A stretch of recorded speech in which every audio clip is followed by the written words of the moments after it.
உங்ககிட்ட 5 பொருள் சொன்னேன், 3 பொருள் ஒரு கவர்லயும் 2 பொருள் இன்னொரு கவர்லயும் இருக்குன்னா நீங்க அந்த 2 பொருளை மறந்துட்டு வீட்டுக்கு வரதுக்குள்ள பிக் பாஸ்கெட் ஆர்டர் போட்ட மாதிரி எனக்கு ஃபீல். இன்வெஸ்டிகேட் பண்ற அளவுக்கு எல்லாம் பெரிய விஷயம் கிடையாது.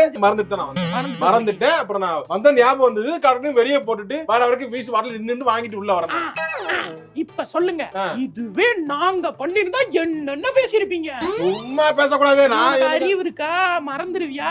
உனக்கு ஏபிசிடி தெரியுமான்லாம் கேட்டிருக்கீங்கல்ல நீங்க. சும்மா பேசக்கூடாது. இப்ப நீங்க மட்டும் பண்ணலாம். நான் வந்து மறந்திருக்கவே மாட்டேன். நீ கால் பண்ண 2 தடவை இடல எல்லாம் கூப்பிட்டியா இல்லையா? அதுல நான் உன்கிட்ட பேசினதுல டென்ஷன் முட்டடிச்சிட்டேன். அப்ப வந்து நீங்க மறந்தது தப்பு கிடையாது, நான் தான் தப்பு.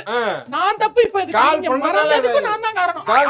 கால் பண்ணனால மறந்துட்டேன்னு சொல்றேன். சத்தியமா சொல்றேன். நான் சரி சாபோட ஒய்ஃப்ன்றனால பாக்குறேன், இல்லன்னா சாபமே விட்டு ஒரு பொழப்பாங்க உங்களுக்கு. என்ன நினைச்சிருக்க? ஒரு ஆம்பளை இந்த வீட்டுல இருக்கதா முடியல.